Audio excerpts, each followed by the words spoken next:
Assalamualaikum warahmatullahi wabarakatuh. Perkenalkan, nama saya Siti Nurhalisa Akmal dengan NIM 220305502045, kelas C, Fakultas Ilmu Keolahragaan dan Kesehatan, Program Studi Gizi, Universitas Negeri Makassar. Baiklah, di sini saya akan menjelaskan beberapa topik. Yang pertama, teori komunikasi secara umum. Yang kedua, teori komunikasi menurut para ahli. Yang ketiga, bagian-bagian komunikasi. Dan yang terakhir, bagaimana komunikasi yang baik terhadap klien gizi. Yang pertama, teori komunikasi secara umum. Secara umum, teori komunikasi dapat diartikan sebagai salah satu bentuk, pandangan, serta strategi yang berguna untuk membentuk kerangka kerja dan alat untuk mendukung kegiatan yang hendak dilakukan.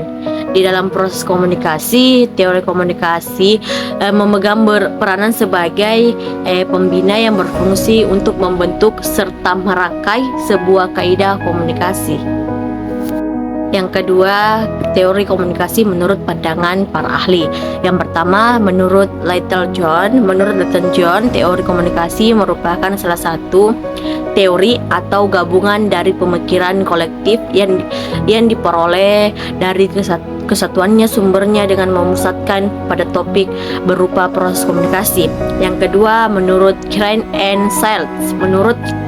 Seltz, teori adalah sebuah ikatan antara konsep teoretik yang memiliki kesanggupan untuk memberi keseluruhan maupun beberapa bagian penjelasan, informasi, penilaian, penerapan ataupun tebakan atas perilaku atau tindakan manusia yang didasarkan pada orang yang berkomunikasi, seperti berbincang, berbicara, berdiskusi, melihat, menulis, mendengar, menonton, dan masih banyak lagi yang dapat dimanfaatkan untuk jangka waktu tertentu dengan perantara.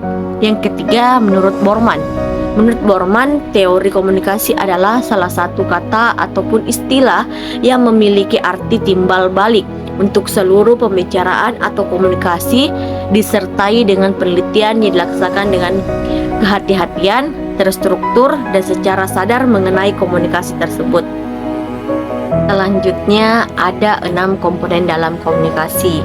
Yang pertama, komunikator. Komunikator adalah orang yang menyampaikan pesan atau maksud dan tujuan tertentu kepada komunikasi atau penerima pesan. Yang kedua, komunikasi. Komunikasi adalah orang yang menerima pesan dari komunikator. Yang ketiga, pesan.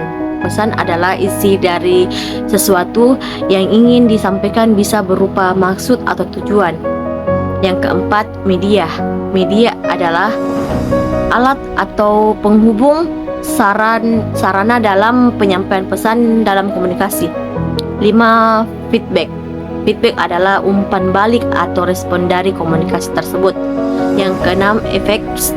Efek adalah akibat atau pengaruh yang ditimbulkan dari komunikasi setelah menerima pesan. Baik, yang terakhir yaitu bagaimana komunikasi yang baik terhadap klien gizi. Yang pertama, jelas dan terbuka. Pastikan pesan yang disampaikan mudah dipahami dan jangan ragu untuk memberikan informasi secara terbuka. Yang kedua, empati.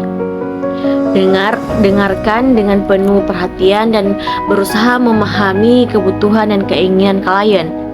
Yang ketiga, buat rencana bersama, seperti diskusikan rencana gizi bersama klien, sesuaikan dengan preferensi dan situasi mereka.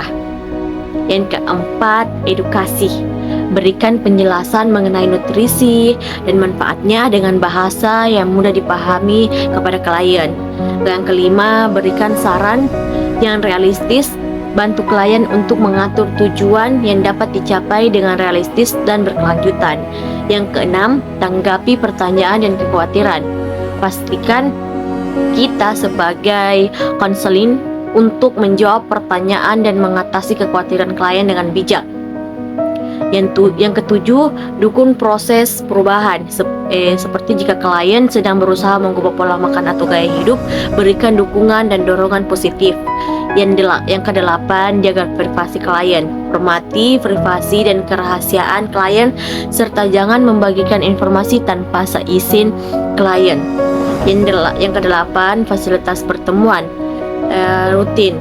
Jadwalkan pertemuan reguler untuk memantau kemajuan dan menyesuaikan rencana gizi yang diperlukan. Yang ke-10, evaluasi dan umpan balik. Secara berkala, tinjauan hasil yang dicapai bersama klien dan berikan umpan balik konstruktif. Ingatlah bahwa setiap klien unik. Oleh karena itu, penting untuk mendengarkan dengan cermat dan menyesuaikan pendekatan komunikasi sesuai dengan kebutuhan dan preferensi individu mereka. Baiklah, sekian yang dapat saya sampaikan. Mohon maaf bila ada kekurangan. Wabillahi taufiq wal hidayah. Wassalamualaikum warahmatullahi wabarakatuh.